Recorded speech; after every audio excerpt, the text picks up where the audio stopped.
서울시 가락동 시장. 1년 내내 정성스럽게 재배한 감귤이 첫 출하되는 날이다. 과연 올해의 감귤 가격은 어떻게 형성될까? 한 해 감귤의 운명이 결정되는 날이라고 해도 과언이 아닌 날. 가락동 시장은 설렘으로 가득하다.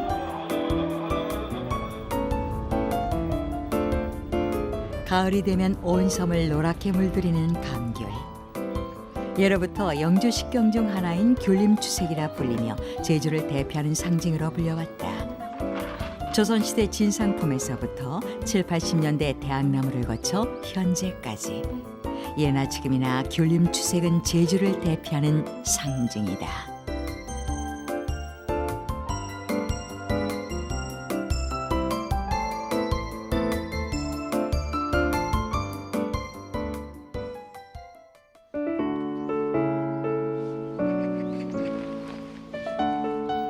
한라산 중산간에 자리한 에어룹 상가리 한과수원. 이곳에 제주 감귤의 어제를 보여주는 향토 재래 감귤나무가 있다. 현재 제주에 남아있는 향토 재래 감귤나무는 도지정 문화재 9주, 보수 56주 등 총 65주로 이 나무 또한 보수로 지정돼 관리를 받고 있다. 그렇다면 이 감귤나무의 나이는 얼마나 될까? 대략 380여 년에 이르는 것으로 파악된다.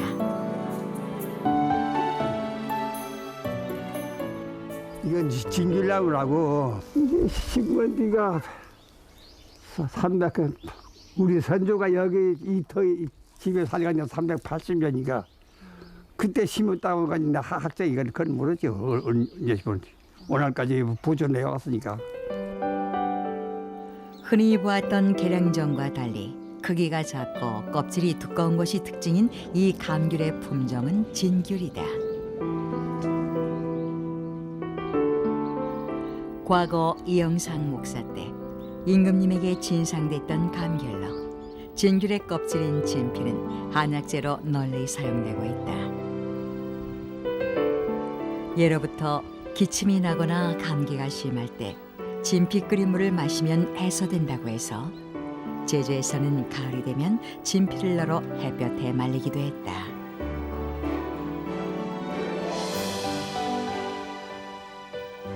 동의보감에 보면 귤피에 대한 약효가 자세히 나와 있다. 식욕부진, 피로회복, 위장장애, 감기천식에 효과가 있다고 명시돼 있다. 진피라고 하는 약재는 말 그대로 오래 묵을 진짜거든요. 그러니까 우리들이 사용하는 약재 중에 오래 묵으면 오래 묵을수록 약효가 좋아지는 약재의 대표가 바로 이 진피예요. 근데 이 진피라는 약재는 보통 기의 소통을 도와주는 약이에요. 특히나 비위 쪽으로, 그러니까 비, 폐 이쪽으로 작용을 해서 기가 울체돼서 소통이 되지 않는 사람에게는 이기약이라고 기를 소통시키는 그런 약재를 사용을 해요. 그러니까 이런 약을 사용하게 되면 뭐 체증이 있다거나 아니면은 기가 울체돼서 약간 우울증기가 있다거나 이런 경우에 사용되는 약재로 유명합니다. 감귤나무가 본격적으로 재배되지 않았던 조선시대까지만 해도 감귤은 임금님이나 맛볼 수 있었던 귀한 과실이었다. 그런 까닭에 임금님에게 바치는 진상의 고역 또한 대단했다. 탐나 술력도에도 감귤 봉진의 기록은 남아있다. 만경루 앞들에서 여러 종류의 감귤과 귤 껍질을 봉진하는 과정이 상세히 그려져 있다. 당시 봉진한 감귤은 당금귤, 감자, 금귤, 유감, 동정귤, 산귤, 청귤, 유자, 당유자, 치자, 진피, 청피 등이다. 고려 때 이후로부터 이 제주의 귤의 그 명성이 높았는데, 그래서 이 쭉 제주에서 나는 귤 나무들이 그렇게 많지는 않거든요. 근데 이것들을 나라의 진상 품목으로 다 정하게 되니까 그것 또한 귤을 재배하는 과원직이라고 그런 직책이 있는 사람들 따로 두어서 이들로 하여금 귤 나무 재배를 맡겼는데, 귤이 한번 꽃이 피어가지고 열매가 조그맣게 나기 시작하면 이미 그때 원래 그 수확할 귤이 몇 개가 되겠다 수를 다 세워놓아요.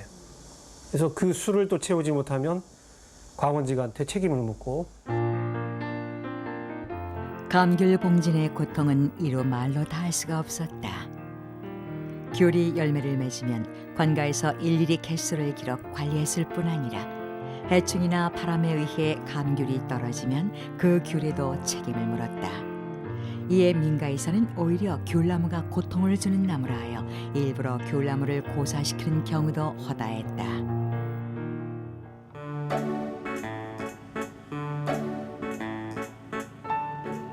진상의 고통 때문인지 이제 향토 재래 감귤은 감귤 시험장에서나 볼 수 있게 됐다.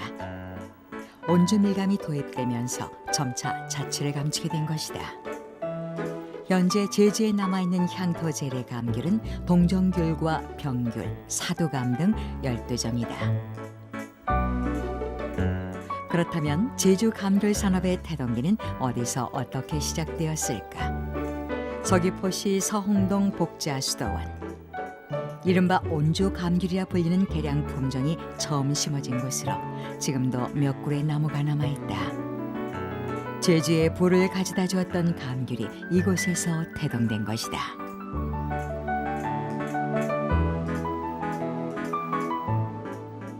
개량 품종인 온주 감귤이 도입될 수 있었던 것은 바로 1911년 프랑스인 신부 때문에 가능했다.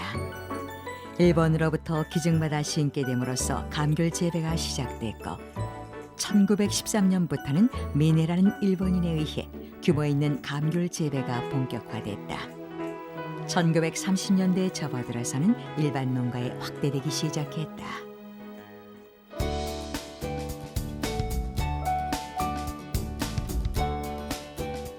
온주 감귤의 등장으로 제주 감귤 산업은 본격적인 부흥기를 맞이하게 된다. 물론 4.3 사건, 한국 전쟁을 거치면서 잠시 동안 황폐기를 겪기도 했지만 사회가 안정됨에 따라 1953년부터 1980년대 후반까지 성장기를 맞게 된다. 감귤나무를 대학나무라고 불렀던 때도 바로 이때다. 제주 감귤 산업의 최절정기였다. 그러니까 여기는 농사가 단 보리 농사나 이렇게 잡 농사가 잘 안 됩니다. 안 되기는 이게 귤이 생긴 이후로서 이후에 많이 발전이 되고 애들 공부하는 과정이나 모든 면이 이 감귤이 참 살려준 거예요. 그러니까 이거 해서 돈이 나니까 예 생활력이 느니까 자식이면은 이 밀감나무가 자식 같다. 1980년대 후반에 접어들면서 제주 감귤 산업은 위기를 맞게 된다. 제주 감귤 조수입의 변화를 살펴보면 풍작에 따른 가격 파동을 겪는 등 하향 추세임을 알 수 있다. 더구나 수입 자유화 등 시장 환경 변화도 한몫했다. 90년대 중반 97년도에 수입 자유화되면서 그 다음에 물량은 제일 전국의 과실 중에서 많아졌지요. 그러니까 이제 자연적으로 희귀성이 이제 사라진 거예요. 그러다 보면 물량이 많고 더구나 수입되면서 감귤이 더욱 많이 공급이 되다 보니까 과잉 생산으로 어쩔 수 없이 값이 내려가게 된 겁니다. 그렇다면 위기의 감귤 산업을 구할 수 있는 방안은 무엇일까? 그것은 바로 품종 개량과 고품질 생산이다. 당도 13브릭스 이상을 자랑하는 한라봉 생산 또한 그런 노력 중의 하나다. 지난 2002년부터 출시된 불로초 감귤. 당도 12브릭스 이상, 산도 0.1% 이하 등 철저한 품질 관리 속에 탄생한 브랜드 감귤이다. 맛과 영양은 물론 포장 방식 등 최고의 프리미엄급 감귤을 지향.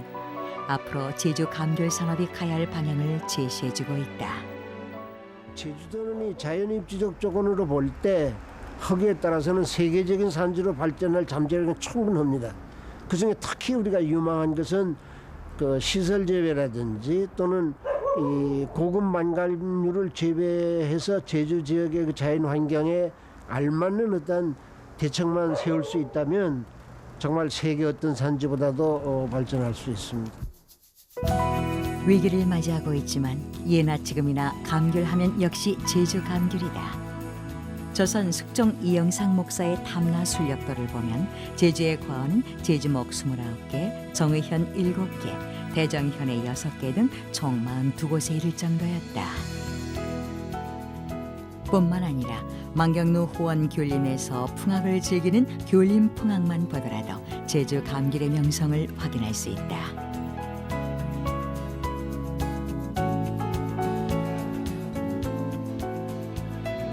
이제 감귤 산업은 단순히 1차 산업인 농업에 그치지 않고 관광과 접목된 상태로 변화하고 있다.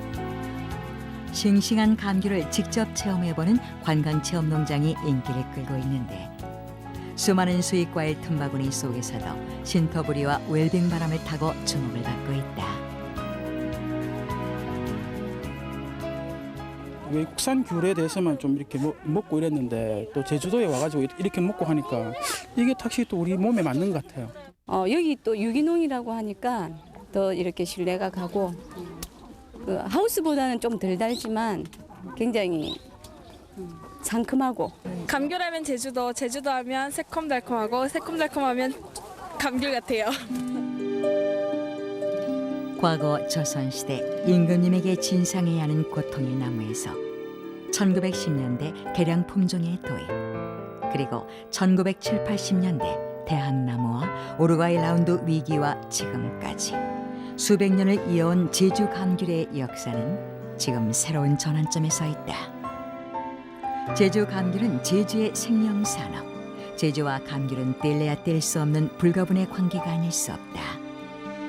적박한 바람의 땅에 풍요를 가져왔던 제주 감귤이 고품질과 명품화로 위기를 이겨내야 할 것이다. 감귤꽃 향기 바람에 날리는 귤림 추색, 임금님이나 맛봤던 진상품 중의 으뜸 제주 감귤의 명품 시대가 도래하길 기대한다.